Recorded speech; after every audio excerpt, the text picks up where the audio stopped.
Everybody, my name is Adam Johnstone. I'm a local volunteer here with the chapter in Halifax, so I'm new by about 4 months. And obviously, judging by this session, this is the sink or swim session where they way to the wolves quickly, introducing our speaker as well as our crowder. So before I forget, we do have an attendance sheet here. I'm certainly not going to go through it, but if you guys can make room, and we'll have people in the back if we have to. There are evaluation forms on your chairs or on the tables themselves, because you can actually fill those out and we'll collect them later on, but we make some feedback there and information on the session as well. So, and welcome Dr. Ed Wild to Halifax, Nova Scotia. I'll quickly do a bio. I've been told about 10 times that Ed needs no introduction, however we'll certainly give him his formal introduction. I've been following him religiously now through YouTube presentations now, so I'm a virtual fan, and so it's great to have him here with us. Dr. Ed Wild is the clinical lecturer in neurology at UCL Institute of Neurology, Queen's Care, London, honorary specialist registrar in neurology at the National Hospital for Neurology and Neurosurgery. Ed studied medicine at Cambridge and then works in neurology since 2005. His PhD research on HD was undertaken at the UCL Institute of Neurology. Professor Tara Tabrizi, I think, would be your supervisor. So, his postdoctoral research focuses on cerebrospinal fluid and fluid trials in HD. He has authored 6 book chapters and over 40 peer-reviewed scientific publications. Since 2009, he has been collaborating with Dr. Jeff Carroll to make HD research make accessible.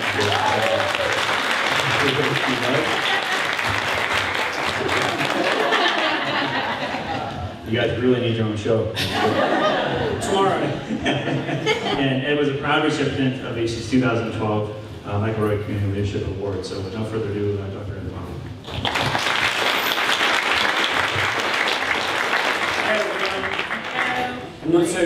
I'm not very tall, so I might move around a bit. So then it won't hurt your neck so much when you have to. But I thought I'd stand here to begin, and you know, I'm the guy doing the thing, and then I might. So don't be surprised if I move around. Hello everyone, hello Halifax. It's really lovely to be here. I hope you don't get too sick of me by the end of the meeting. There's plenty of Jeff to look at, he's the good looking one. So we're doing a big research update tomorrow, and it's an awesomely cool time in HD research right now. There is much work to be done, but I think we can be reasonably pleased with ourselves about where we are and where we're going. So, it's recently been Halloween, and it's all about brains. HD is a disease of the whole body. The mutant gene, by the way, I'm sorry to use the word mutant, but you know, it's a word. It's from a Latin word that just means changed or altered. So it's an altered gene. If you have that gene, it's present in every cell in your body, except a very tiny number of cells, and you can come and tell me later which those cells are. But basically it's present in the whole body, and the protein that gene is a recipe for, which is called mutant huntingtin, is present in the whole body as well. And we know that people with HD lose weight, and there can be changes in hormone levels, and some of that might be because the mutant protein is causing damage outside the brain. But we think that most of the symptoms that really bother people, and most of the symptoms that cause disability in Huntington's disease, are caused by the production of that mutant protein in the brain and the damage that it does in the brain. So, you know, I'm talking obviously about movement problems, walking problems, involuntary movements, thinking skills, changes in personality, depression, anxiety. We think that all probably comes from the brain. And so, needless to say, the brain is something that interests us as HD researchers. I'm a clinician. That bio is out of date. I'm not to toot my own horn or anything. By now, a consultant neurologist. In 2005, Ed is looking at me now and going, yeah, all right, just you know, stay calm. Don't be a dick about it. And it's 60 peer-reviewed publications now, but it doesn't matter, it's fine. In fact, I think in the next couple of weeks I have a paper coming out. This is not at all relevant, except it was recently Halloween, and there's a Halloween connection. The title of my next paper is going to be Ghost Pills, because I had a patient who is on an antidepressant called venlafaxine, and his carer told me that he was pooping pills. She was looking at his poo, and there were whole undigested pills in his poo. And this was strange to me. I'll get onto the subject of my talk. This was, why am I, oh yeah, this is publication number 61. So I said to the carer, do you think you could put on some gloves and we'll give you a specimen container. Come and bring a couple of these pills in and we'll take a look. So she did. They looked like whole pills, but they had a little tiny hole in them. And then we kind of cleaned them up a bit. And when you squish them, they were squishy like a pillow. And so we cut one in half, and they were full of this like stuff that was a bit like a rock wool that you insulate your loft with. So, and then I did some Googling, and it turns out there's this thing called ghost pills, and some of these pills are slow-release drugs that are designed to be released over the course of a whole day. And they're basically a pill with a little hole in it, and the drug is absorbed into this wool stuff inside. And then the drug slowly leaks out through this hole. And so we took this photos and replication report, and it's going to be published hopefully in the next few months, and it's called Ghost Pills. Okay. So look out for that one. So, where am I? Halloween. Brains! Yes, we're interested in the brain. 10 years. Work with clinicians. I am a clinician. I work with patients. So I'm interested in the human brain. There we go. Jet's a mouse guy. He has a human brain, but he works with mice. I use the human brain to study the human brain. And when that doesn't freak me out too much, my main concern is basically trying to figure out, by studying patients, with the help of patients and family members, Huntington's disease in the real human body and brain where it causes all of the problems it causes. So the problem with the human brain is it's a phenomenal thing. It's the most complex object in the known universe, but it's so brilliant and powerful in part because it's very well protected and very well defended. It defends itself against toxins and against injury. It's contained in this extremely secure bone box on top of our spine, and it's very difficult to get to. So it's difficult to extract pieces of brain and study it. It's possible, right? It's been done. In some diseases, you can only make the diagnosis by doing a brain biopsy, which means literally drilling a hole in the head and scooping out a lump of brain and then looking at it under the microscope. And that's not really been done very often in patients with Huntington's disease or patients with mutation. It's been done a few times, and actually we learned a great deal from those samples. And of course, the other thing that sometimes happens is people donate their brains after they die, in most cases, to study. And those donations have been incredibly helpful in understanding Huntington's disease. But really what we'd like to do is study the human brain in real patients. And there are some brain scans that we can use, MRI scans. Hands up if you've had an MRI scan. So MRI scans, PET scans. So MRI scans kind of tell us the structure of the brain.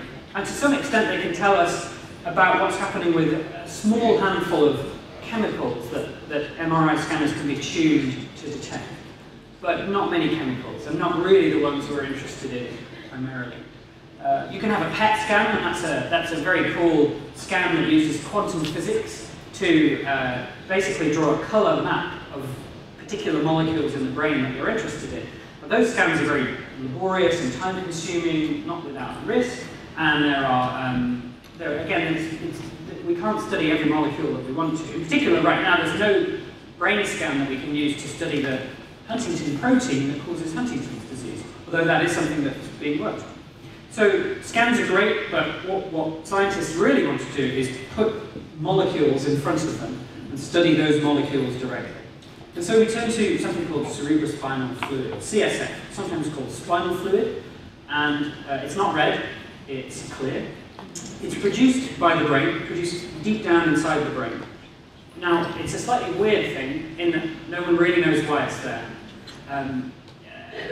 It's probably protecting the brain, and it's probably, to some extent, nourishing the brain, supporting the brain. So, imagine a whale in a tank. If you drain the tank, the whale will be very happy.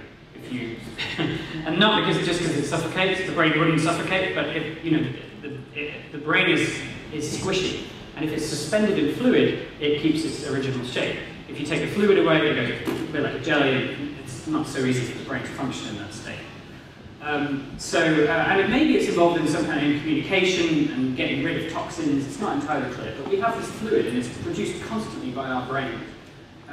So in the top of the brain, the fluid is here, where this red stuff is, and then lower down, it's completely continuous. So there's this continuous column of spinal fluid that starts in the brain and then goes all the way down to the base of your spine, the sacrum.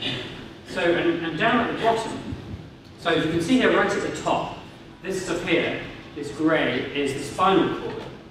And then lower down, the spinal cord finishes about here.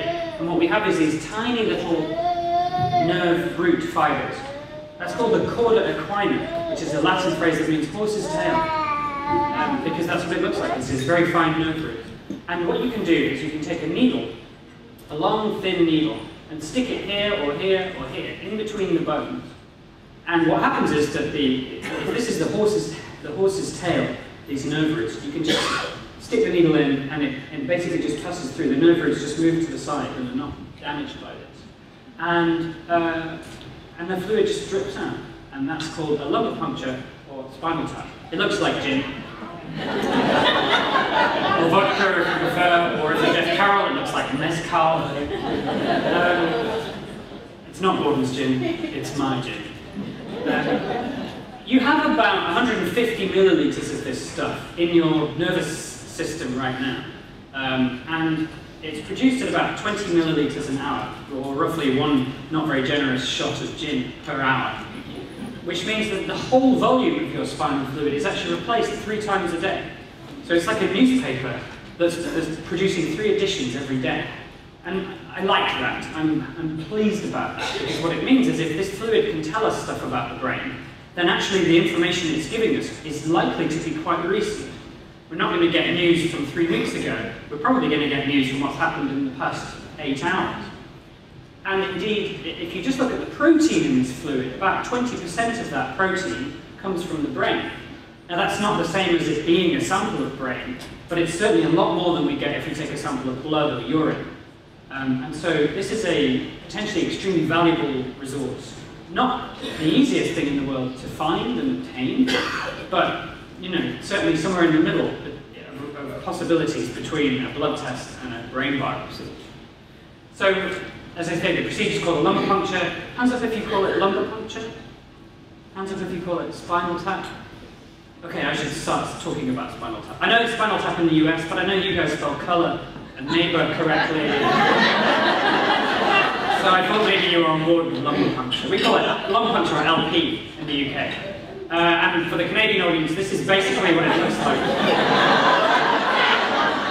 You stick a needle in the spine, and you wait, and this clear fluid drips out. We use the same glove. Right, exactly. Same gloves, same needle, and they both go great on pancakes. Not really, I'm not going to show you an actual lumbar puncture, but suffice it to say, it is a relatively straightforward thing. Hands up if you've had an epidural for pregnancy or so. Loads of you have had an epidural. Not always for pregnancy. So it's very, very similar to that, except you're not in labour at the time. So hands up now, this is possible none of you have this, but hands up if you've had a lumbar puncture for anything other than HD research, so for clinical purposes.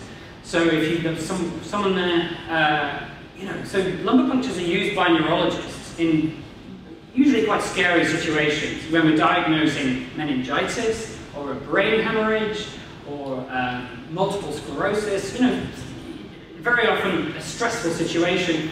Quite often it's in the middle of the night in the ER and you're terrified and the most junior doctor in the hospital wants to get some experience. He says, oh, can I do this one? Can I do this one? We won't tell the patient, but you won't tell them it's my first one with us. So it sounds quite stressful, and for that reason it gets quite bad press, I think. The way we do it is much more civilized. So it's done, we do it in this kind of day case setting, so it's all planned in advance. when we do our research, lumbar puncture. It's done, everyone knows when it's going to happen, it's all planned, and everyone knows exactly what's going to happen that day. It's done in a much more relaxed environment, so it's done either in a specialized research center or it's a day case unit, rather than the middle of a busy emergency department. It's done by people who've done lots of lumbar punctures before, right? So no one in this study, HDClarity, that I'm going to be talking about, is doing lumbar punctures for the first time, or even for the 100th time, right? They've done loads of these lumbar punctures. And actually, in the vast majority of cases, it's an extremely straightforward procedure. I'm not saying it's not at least an exciting day for the participant, or quite a scary experience in many cases. But what I can say is, for us, as the people doing the lumbar puncture, it's totally routine. These days, I'm more confident doing a lumbar puncture than I am in taking blood, right? So I will often do the lumbar puncture, and then I'll get one of the nurses to take blood, because they're much better at it than me. The lumbar puncture, I can, but I don't. I could do it with my eyes closed, but I don't. Yeah. I didn't do my own lumbar puncture. The thought crossed my mind. These are the hands of Peter McColgan, my research fellow. I've had 3 lumbar punctures now. I'm not saying that to show off. I am a baby, okay? There are things that we have done to our brave research participants that I'm doing this Donald Trump hand. Stop. I've got this zombie Donald Trump hand. Dr. Strangelove. There are things that our brave patients have volunteered for, muscle biopsies, for instance, that I would not sign up for. I'm not a brave person. I had some teeth taken out when I was a teenager, and the dental anaesthetic, lidocaine, it's the same anaesthetic we use for lumbar puncture. This one, in the mouth, much worse, I have to say. I would never volunteer for a dental anaesthetic. This was fine. And we have a 100% success rate in extracting spinal fluid from our patients. And I don't mean that we do, use torture. What I mean is, in the vast majority of cases, it's a very, very straightforward procedure. Even if it's not straightforward, with the patient's operation and motivation, we get there every time. So, and this is the gin, the spinal fluid. We collect about 20 milliliters of spinal fluid, so it's about what you produce in an hour. So an hour later, it's been replaced, and thank you for the spinal fluid. So, what can we do with this fluid? Is there a track history from other diseases, for instance? Well, there is. There very much is. And actually, if anything, in Huntington's disease, we lag significantly behind. Jeff and I are always saying we have a huge advantage over other diseases because we have this gene, we have this mutation, and that helps us to study and develop treatments for Huntington's disease, and that's absolutely correct. But one area where we significantly lag behind is spinal fluid, CSF. The Alzheimer's and Parkinson's disease folks have been collecting CSF for decades. This is not to say there's been no CSF research in Huntington's disease. Blair Leavitt in Vancouver, for instance, has been collecting CSF for research since at least 2003. But what we haven't had is collections of the scale that have happened in Parkinson's and Alzheimer's that have really enabled them to develop what they call biomarkers. So these are chemical changes found in the spinal fluid that can be used to measure and hopefully predict the progression of the disease. And then when it comes to clinical trials, they can be used to help us decide whether a drug is working or not, right? So if something is this level in people who don't have a mutation, and this level in people who have HD, but then it goes up to this level later on in the disease, that may be a biomarker. And what we'd like to do is give them a drug that makes it go from here to here, so that they're back to control. Now, it's not always as simple as that, and that's why we really need to study these biomarkers in detail so that we can begin to understand them, not just what is different, but how do those changes predict disease progression, and also where do those changes fit in to what we know about how Huntington's disease affects the brain, and therefore how would we expect them to change if we give a drug. We sometimes get nasty surprises from trials if the biomarker doesn't change how we expect it to change. And usually, in retrospect, it was obvious that was going to be the case because we didn't understand the biomarker well enough. So what I'm saying is we need to study these biomarkers now, and there's a sense of urgency to all of this. What we've done in Huntington's disease so far is we've identified a number of possible biomarkers using very small trials. So my own work has involved this method for measuring how much of the Huntington, the mutant Huntington protein, is present in the spinal fluid. Essentially what we do is we attach some antibodies to the Huntington protein. This is what it looks like, this kind of potato. It's the first, this was published about 18 months ago. It's an electron microscope picture of the mutant Huntington protein. We attach antibodies to it. I'm just going to repeat that video. And we pass them through a laser interrogation chamber, which emits a flash of light when one of these antibodies passes through it. And every time that light flashes, that means a molecule of the mutant Huntington protein has been detected. We count the flashes, and we do a conversion sum, and using that method, we can figure out what the concentration of protein was in the spinal fluid. It's pretty cool. It's only just published last year. And what we see is, so this is a small sample set from London. These are 3 samples of CSF from controls. One of these is me. These are people with the HD mutation who haven't got signs of the disease yet, and these are people with the mutation who have got signs of the disease.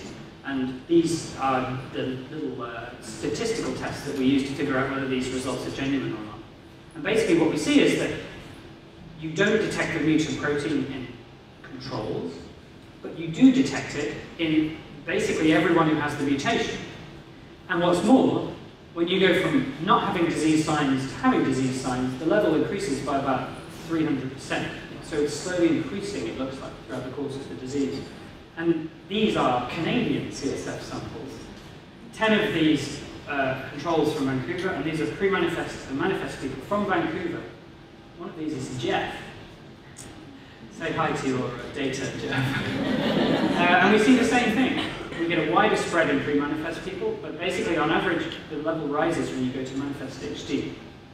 Now that's the first time that anyone had measured how much mutant protein is present in the spinal fluid, and it looks like from other data that the CSF Huntington that we're detecting is coming from the brain, and possibly coming from dying brain cells that are being damaged by the disease, and that's what we want to stop. So we'd like to give a drug that makes this level go back down to here. That would be great. Like I said, this is an exciting time. Other stuff is happening. And some of this CSF stuff is becoming pretty urgent. So, as you will hear in much more detail tomorrow, we are now 1 year and 1 month into the first ever gene silencing trial for Huntington's disease.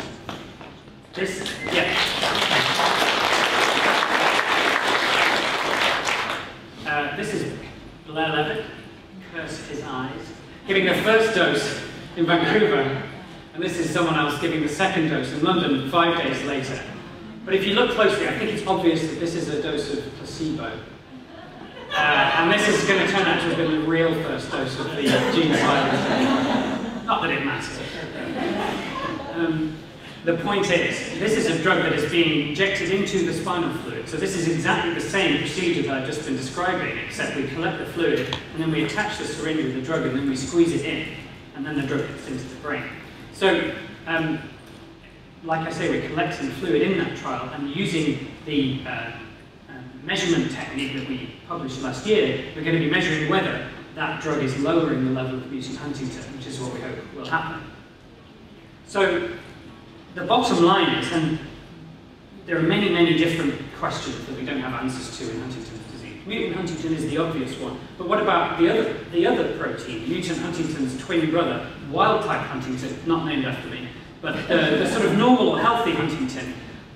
We don't really have a way of measuring that at the moment. We're working on it, but we need more spinal fluid in order to make those assays, those measurement tests work. There are also, one of the things that happens to mutant huntingtin in the cell is that it's produced in this long form, but then it gets chopped up into little ones. And there's a lot of debate about which is the most poisonous of those little broken down blocks of huntingtin.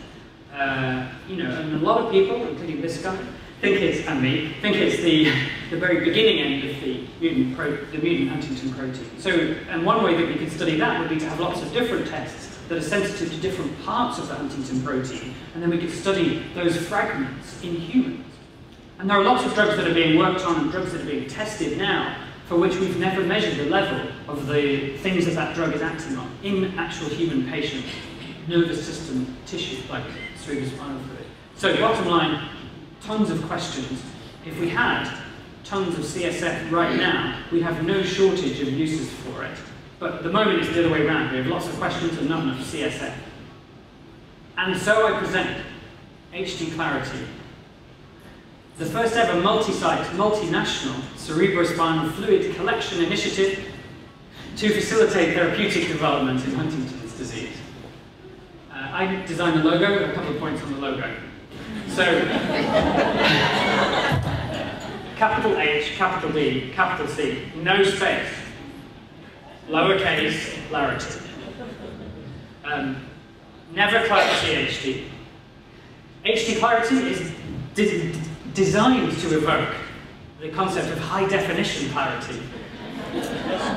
Because you signed the contract, you can't back out. Because we, drink the Kool-Aid. No, because we want to study the brain in high definition clarity. In other words, we want to bring clarity to our chemical understanding of the changes that are happening in the human brain. Three main aims. The first is to generate the biggest ever collection of CSF in Huntington's disease, and also blood samples that will help us to figure out what's brain and what is body in the changes that we find. For the purpose of evaluating biomarkers, so stuff we can measure, and pathways to enable the development of novel treatments for HD. A pathway is a sequence of chemical reactions that takes place which contributes to the damage of Huntington's disease. And a novel therapeutic is a new drug. To generate high-quality plasma, so plasma is two things. One is the gas that the sun extrudes into the universe. That's not the plasma that we're studying. Plasma is the stuff that's in our blood that's not the blood cells. So if you spin blood at high speed, you get a blob of red cells at the bottom and you get a yellowy-looking plasma at the top. And that's the stuff that we study to figure out which chemical changes are happening in the body and which ones are happening in the brain. And this is crucial. High-quality phenotypic data. What is phenotypic data? It's stuff, right? It's stuff that we know about patients. So it's sort of clinical data. How old are you? Can't think of anything else. Are you male or female? What is the length of your CAG repeat? What other medications have you taken? What's your job? Did you get Huntington's from your mum or your dad? How bad is your movement problem? What is your thinking skills like? Have you had any problems with depression, anxiety, that kind of stuff? And that sounds very straightforward, but actually it's not data that's been collected consistently in any of the previous collections of CSF. So really what we're hoping to do through HDClarity is to generate this completely standardized platform for ensuring that whether a sample is taken in London or Krakow or Santiago, Chile, the data and the CSF are of exactly the same quality and can be directly compared between sites. So this is some numbers about the study. Each site will be recruiting approximately 20 participants or more, and in some cases it will be substantially more. And we're recruiting up to 30 sites. So we're aiming for a total of 600 participants. So that's bigger than any clinical trial of a drug that's ever been done in HD, but it's much, much, much smaller than some of the observational studies. So Enrolment HD has over 10,000 people. HD Registry had, I think, 15,000. So these are big studies. 600 totally achievable. And if we do well, we may collect more. So 100 controls, 100 people with early and late pre-manifest HD. So basically 200 people with the positive genetic test, but no symptoms of HD. And in terms of people with manifest HD, 100 who are early, 100 who are moderate, and 100 who are late. And what this basically means is that if you have had a negative test or are not at risk, you can give HD, you can give CSF. If you have had a positive test, you can give CSF whatever stage of the disease you're at. And these are the scientific criteria that we use based on some calculations about the CAG repeat length and things like your functional capacity score, which is a measure of how far on in the disease you are. So, and it looks like this. So for an individual participant, you sign a consent form, and then there's this 30-day screening period. So this is a single visit. You come in, you sign a consent form, you give some blood, you answer some questions, medication, the phenotypic stuff that I was talking about. And that's all based on your Enroll HD assessment. So the way that we standardize this information across sites is to use Enrol-HD as the clinical platform. So if you're in Enrol-HD already, chances are you won't have to repeat any of those tests again in order to give the data that we need for HDClarity. Or it'll be a case of checking that your medications haven't changed rather than having to go through an exhaustive list of everything that you've already done for Enrol-HD. And this is how Enrol-HD was designed. It was designed to be a platform to give standardized data to as many other studies as possible. So that's the screening period. If any of the blood tests are slightly wonky, so if maybe you have the flu at the time of the screening, your inflammatory markers in your blood might be up, you've got 30 days to get better, we can repeat some of the blood tests, and if everything's normal and tells us that the lumbar puncture is going to be safe and the spinal fluid is going to be useful to look at, then you're in. And so on day 0, sampling visit. And what happens is you usually will stay overnight in a hotel, unless you happen to live very close to the study site. You're asked to not eat any food between midnight and the time of the procedure, which is usually going to be between 8 and 10 a.m. And then you get breakfast after the lumbar puncture. But you can drink water. And the purpose of that is not just to torture people, but because if everyone's had the same period of fasting, it makes everything much more consistent between sites. So if everyone in Vancouver has pancakes for breakfast and everyone in London has boiled eggs and Mummy's Little Soldiers, then that could really mess up the comparison between sites. So what we say is, water is pretty much water everywhere. You can have that for breakfast. And then after the lumbar puncture, you can have whatever you like, within reason. A couple of days later, after the lumbar puncture, you get a phone call to make sure you're doing okay. And then, that's it. If you're done, you're done. You'll be invited to give a second sample if you want to. And you won't be asked to do this until after you've had the first procedure, so that you know whether it went well or not. And if you don't want to, that's completely fine. But if you're keen, if it went fine, and if you're up for it in a month or two later, then between 28 and 56 days later, you will be invited to come back and have a second optional repeat sampling visit. No one's asked to have more than 2, and then another phone call, and then you're done. And that's it. So it's about between 1 and 3 months, your participation in the study.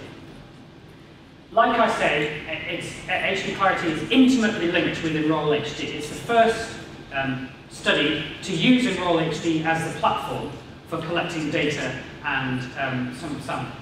So the sites are all active in Enrol-HD already. We're only rolling HDClarity out to sites that are already active in Enrol.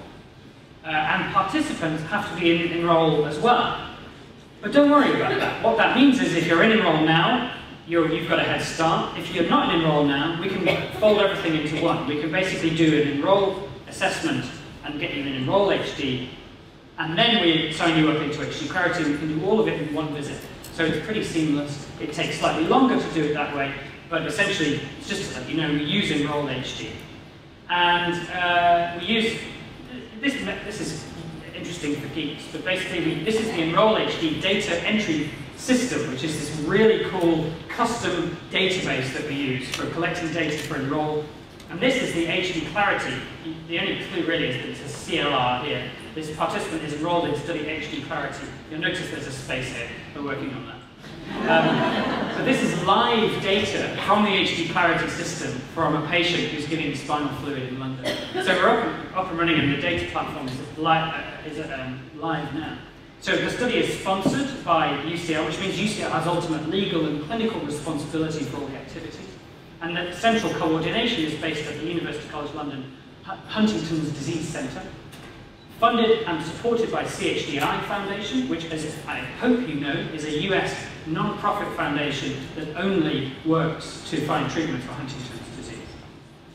Enrol-HD is the platform. BioRep in Milan is the biorepository. So it's this huge warehouse full of freezers and computers and robots and Italian people in Milan, and they look after all of our samples, and they do an extremely good job. And all of their freezers are earthquake. It's an issue when you're working in Italy or California. And the University of Ulm, in the form of Jan Leverance, is helping with site initiation procedures. So this is Jan, this is Gail, Owen, and Steph. That's HDClarity Central Coordination. They're not huge fans of having their photographs taken. So we'll move on. And we have these really whizzy biosample kits. So basically everything that the site needs to do a lumbar puncture the HDClarity way is provided in a kit, and those kits are shipped out to sites. So the site just takes a kit off the shelf and starts the procedure. Included in the kit is the needles that we use for HDClarity. And traditionally, so one of the downsides to lumbar puncture is that it can cause a headache afterwards. So about 5% of people will get a headache after a lumbar puncture. So a slightly larger proportion may get a very mild headache, or a headache that lasts just an hour or so. If the headache persists, it's usually because the fluid is leaking out through a little hole in the membrane that surrounds the spinal fluid, and that's called a CSF leak.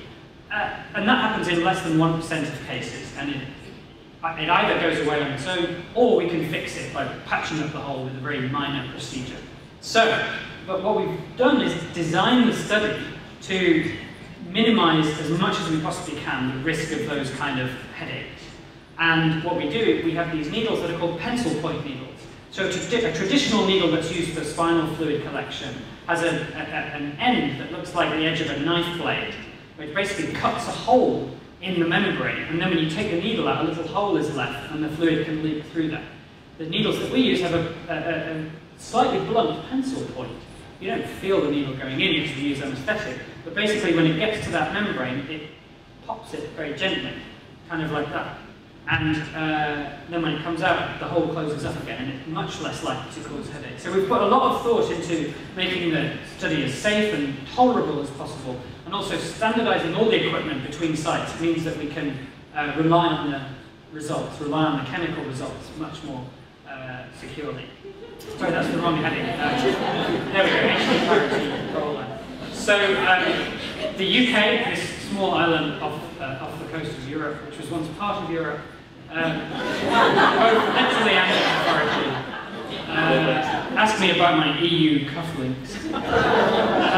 Is the one country that's already donating CSF to HDClarity, just in one site in London, but we just got a provisionally favourable, positive opinion from the ethics committee, so fingers crossed in the next couple of weeks we'll have approval in place. Germany, which I believe is this one here, has also undergone ethics review, and again we are just about to resubmit for final approval in Germany. Canada, this bad boy here, is also under ethics review. Our contract is signed with our first outside the UK site with a person you may have heard of by the name of Dr. Mark Guttman, here in the front row. In a little town called Toronto, and that site has already had its first round of ethics review, and fingers crossed this week we may get some positive news from Toronto and be able to begin study procedures as early as the end of November. So we're going to be rolling out to the USA, various other countries in Europe. I'm sure they won't mind being called various other countries in Europe, and Argentina and Chile down in South America, all being well. And this will be the first study, other than Enroll HD, multi-site, multinational study that actually includes countries in Latin America, where there's actually a ton of people affected by Huntington's disease who really, apart from in Venezuela, who really haven't been able to get involved in Huntington's disease research in the way that they would like. So here we are. Where are we up to? Now, of course, I'm an English neurologist, so I constantly think about champagne. In fact, we have this term when you do a perfect lumbar puncture and there's no contamination at all by red blood cells, we call that a champagne tap. So hence the champagne bottles. So the biggest possible bottle of champagne is called a Melchior. You may have heard of the Nebuchadnezzar or Balthazar. I think they're all named after Babylonian emperors. Methuselah, Jeroboam, not the Magnum, that's a chocolate. That's a form of ice cream anyway. In England, tough crowd. By coincidence, the total amount of fluid we'll get from 600 people is about 18 litres of CSF, which is about this much champagne. We're not going to drink it. And how much we have so far from one side in London is about 1 bottle of champagne. So it's not nothing, but we have a long way to go, and we will get there. As we start enrolling sites, we will gradually see these champagne bottles fill up. The bottom line, though, is HDClarity is already open for business. So we are collecting fluid in London.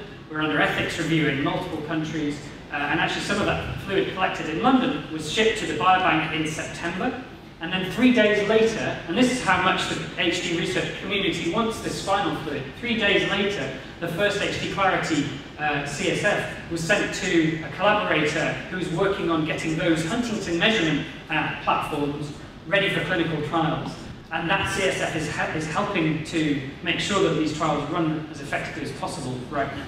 So Amy, you can think of it as a little bit of you going on a holiday to Italy, and then being sent on a world excursion, constantly fighting Huntington's disease day and night, even while you're sleeping, if you like. We have a website, hdclarity.net. This will always contain the very latest information about sites and information sheets and so on, and once it's ethically approved, we'll put all of the patient information up there. What about Canada? Oh, Canada. So right now we have 3 planned sites in Canada. Dr. Guttman in Toronto, Dr. Leavitt in UBC Vancouver, and Dr. help me out here, Oksana in Edmonton. We are completely open to other sites coming on board. We can translate the language, the consent forms, into either French or Canadian French, depending on. Hi guys. Bonjour, salut, ça va? I see you with your headphones. They'll lynch me in about 10 seconds. There we go. Okay. So we're, if by all means ask your local HD clinic to get in touch. We're more than happy to bring more sites on board. But Canada's going to be our first site outside the UK. That's pretty much all I have to say. I'm more than happy to take questions. Dr. Guttman has told me that he's happy to take questions now or during the course of the meeting from anyone who may be able to take part locally. He's not officially allowed to recruit people or give out specific information, but we can certainly talk in general terms about how it's going to work in Toronto. You can follow us on Twitter, at HDClarity Study. You don't have to worry about the capitals, it works either way. And send us an email. Actually, that's wrong. Sorry, this email address had to change. It's hello@hdclarity.net. And lots of people to thank. These are all of the people whose job it is to help with HDClarity, and of course we're very grateful for the funding. But the real heroes are these people. You may recognize some of them.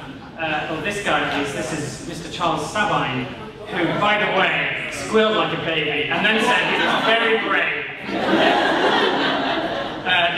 Charles did a great job, and so many of our patients are so open, with, not only with their time and with their bodies, but also reaching out on social media and helping to spread the idea and the positive concept that taking part in HD research in any capacity is a phenomenal thing to do for the HD families now and in the future. Thank you very much for your time.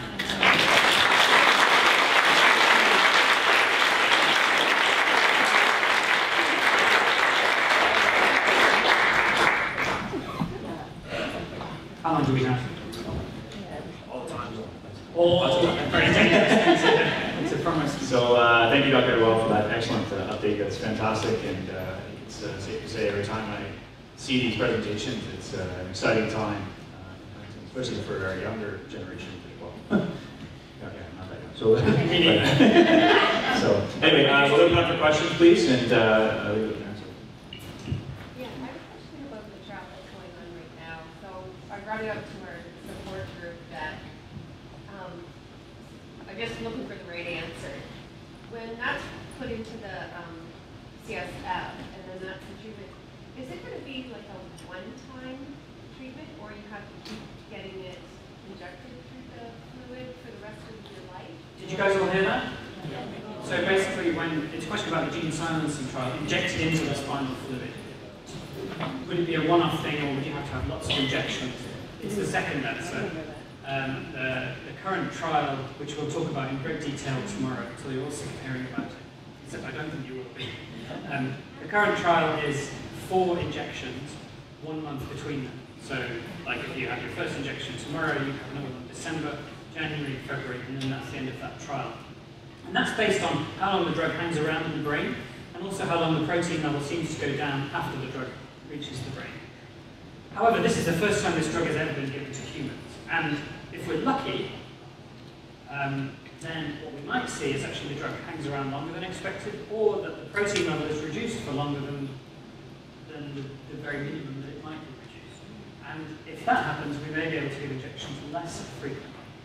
And I think, hashtag pure speculation, I think that what we will probably see is a situation in which it will be a little bit like diabetes, where we measure the single HbA1c, which is basically a blood test that measures diabetic control, how well your diabetes is going. I think that the level of mutant huntingtin in the spinal fluid is going to become the new HbA1c for Huntington's disease. So we're going to start talking about how's your huntingtin control. And what will happen if this drug works is we'll give an injection and the level will come down. And then a month later we'll do another lumbar puncture, measure the level of protein in the spinal fluid. If it's still low, we can say, we'll come back in 2 months, we'll measure it again. If it's gone back up, we'll give you another injection. And the other thing is, you'll remember that in pre-HD, in other words, people who haven't got symptoms yet, the level of that protein was already much lower. And what that means is that actually, if there's a threshold that turns out to be dangerous, or more likely to produce onset of HD, we may end up saying, well, we need to keep your level below 300. And if it's, as long as it's below 300, we don't need to give you more injections. You know, come back in a year, and we'll measure the level again. If it's gone up, we'll give you an injection, and then, you know, once we start giving these injections, we may need to give you them more frequently. This is all speculation, as I say, but that may be where we end up. Now, it's theoretically possible that what we might end up is lumbar punctures with injection once a month for the rest of your life, which isn't exactly a walk in the park, but neither is Huntington's disease. So, and we know that, in taking the example from insulin, diabetes has changed. Many people have to inject themselves with insulin every day, or several times a day. And we know that that's a threshold, that's a barrier for some people. That's too much, and that's fine, Then it behoves scientists to come up with better ways of treating these diseases. And so, diabetes, again, a great example, many people nowadays have an insulin pump, which is a little needle stuck under the skin. And in the next 10 years, we'll start to see people with insulin implants. So they measure the glucose and they release the insulin slowly as required. And we may end up doing something similar in HD. So if this current drug works brilliantly, but needs injecting once a month, what we might end up doing is implanting a little pump with a little tube that goes into the spinal fluid and then a reservoir under the skin. So basically once a month, instead of having a spinal injection, you get a little injection into the skin and a flush, and that puts the drug into the spinal fluid. When you talk about the threshold, then, does that mean there's a microphone right there? So if there's a threshold, does that mean that depending where you are in the advancement of your disease, that you'll qualify to get this, or is everybody going to qualify, or maybe you don't know that yet? And just another little thing, if you're so slick at doing these lumbar punctures, why don't you just set up like a blood donor clinic and we could all just Where's the next meeting then? 2018, to be confirmed. Come to me. So, your first question. about the threshold. About the threshold. And what's the second part of the question? If your threshold, if you qualify for it. Oh, who's going to qualify? Yeah. So the drug, in theory, will work for everyone, right? So it's targeting the mutant protein, and it will work for everyone who has that mutation, if it works. And that will be, whatever stage of the disease you are, even if you don't have symptoms or advanced disease, if the drug works, it will lower the level of that protein in your nervous system. The big unknown is what effect that will have in real life for people at various stages of the disease. So the current trial is focusing on very early Huntington's disease, and that's deliberate because that's the population in which we can use a small number of people to help us figure out, A, whether the drug makes things worse, or B, whether it makes things better. And both are theoretically possible.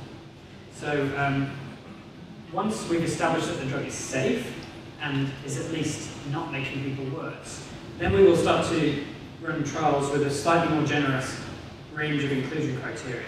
So it may be that people with slightly more advanced symptoms will be able to be in the trial, and the next trial, and we may even be able to expand it somehow to include people who don't have symptoms or don't have confirmed motor onset of HD, but maybe, at least in theory, close to onset, based on the genetic calculations that we can do on average. And so, that's how we will expand it to include as many people as possible. Now, at some point, we may end up with a drug that works, that hasn't been tested in pre-manifest people. But I can tell you that if that were me, I would want to take that drug even if it hadn't been tested. That's just me. That is just me. It would probably be more sensible to want to wait until the drug has been tested in pre-manifest people. But I never said I was the most sensible person in the world. And I think that would be a difficult situation for us to figure out how to run that trial, how to get the drug to as many people as possible, because we know that it works and that it's targeting the right thing. This is theoretically in the future. But I believe that would be a nice problem to have. And I think that as a community of patients and family members and scientists, we can figure that out between us. It's a little bit like what happened with HIV in the late 80s and early 90s. You know that the first time those drugs started to have a suggestion that they were effective, the people with HIV who were in the trials would sit in the waiting room swapping pills because they didn't want to be the 1 in 4 or 1 in 2 who got the placebo pills. So they would swap pills and then everyone at least is getting some drug. So the scientists may have this very clear plan about how we're going to, we'll run a 20-year clinical trial in pre-manifest HD and we'll give one person for a placebo injection, and 20 years later we'll know whether that person has been taking a real drug or not. I think that the reality is that these are questions we can answer, but they're important questions to figure out. Bottom line is, if the drug works, it should work for everybody. And we may end up having the sort of production line for lumbar punctures that you're talking about. Certainly if these drugs work, one of the things we're going to have to think about is how we're going to deliver them to everyone who needs them.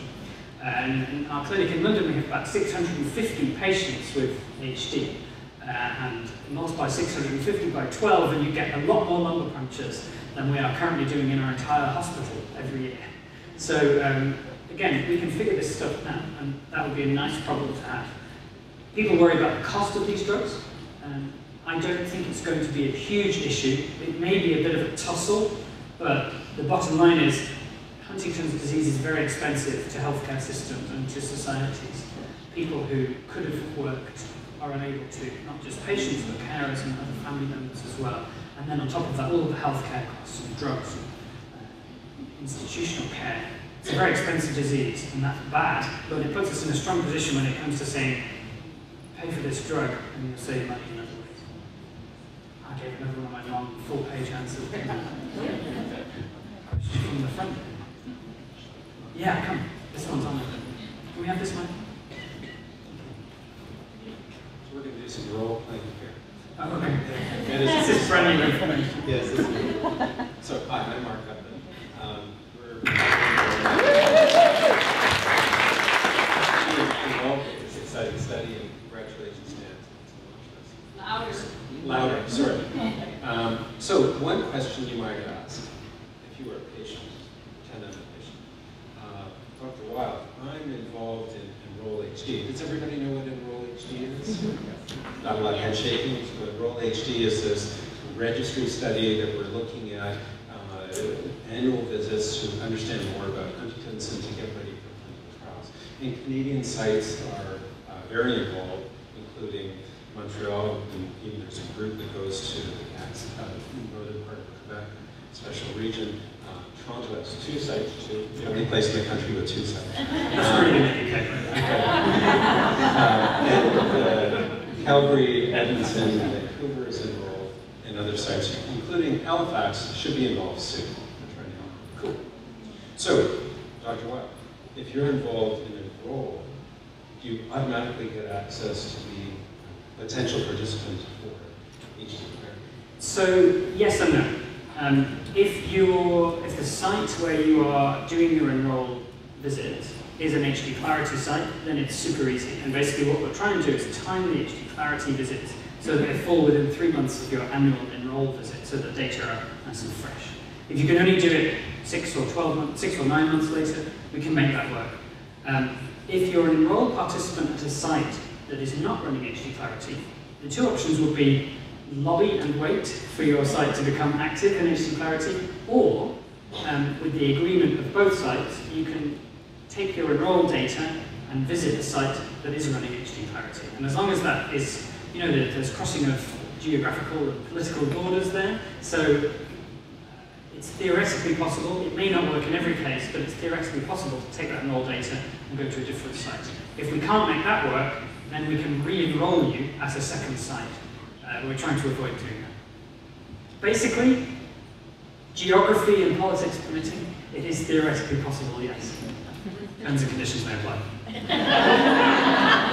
Now, there may be some situations that you're an enrolled participant, but you can't do HDClarity. So let me ask some leading questions here. I'm participating in enroll and I'm at risk, but I don't know my gene status. What can I do? Right, so right now, because we wanted to get HDClarity up and running as quickly as possible, and because our main interest is in studying the people where we know the mutation is present, and comparing them to people where we know the mutation is not present, we are only opening Clarity up to people who've had a positive test if they were at risk.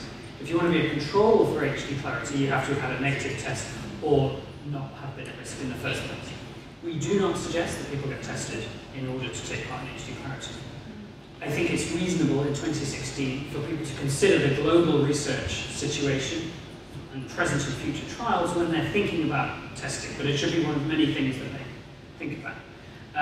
So, in my mind, what I would like to, this is just me, I would like to be able to include people who are at risk but untested, and that is theoretically possible, but it comes with some risks.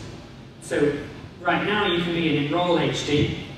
I'm getting rabbit ears from the back there, from saying 2 minutes left. At the moment it's theoretically possible to be, no, not theoretically possible, it is entirely possible to be in Enroll HD at risk and untested.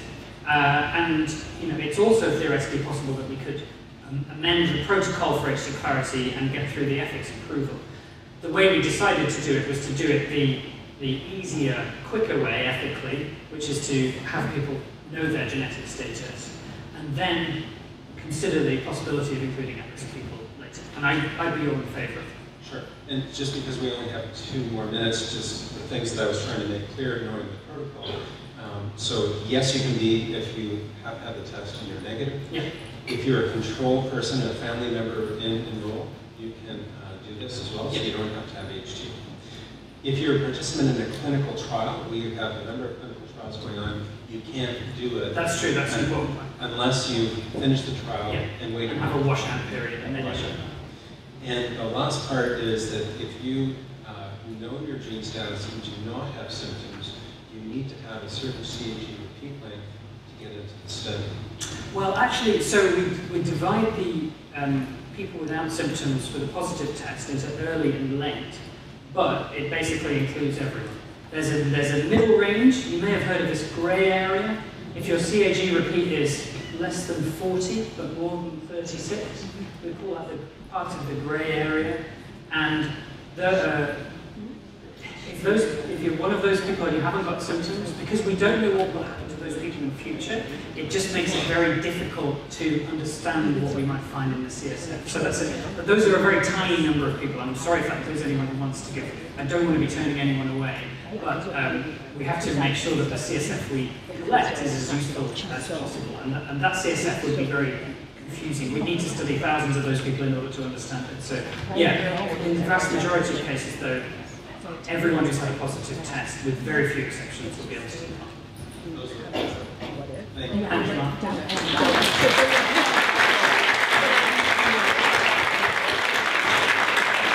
Thank you you very much again, Dr. Edwald, and you'll be able to mention 1 out of 10 dollars.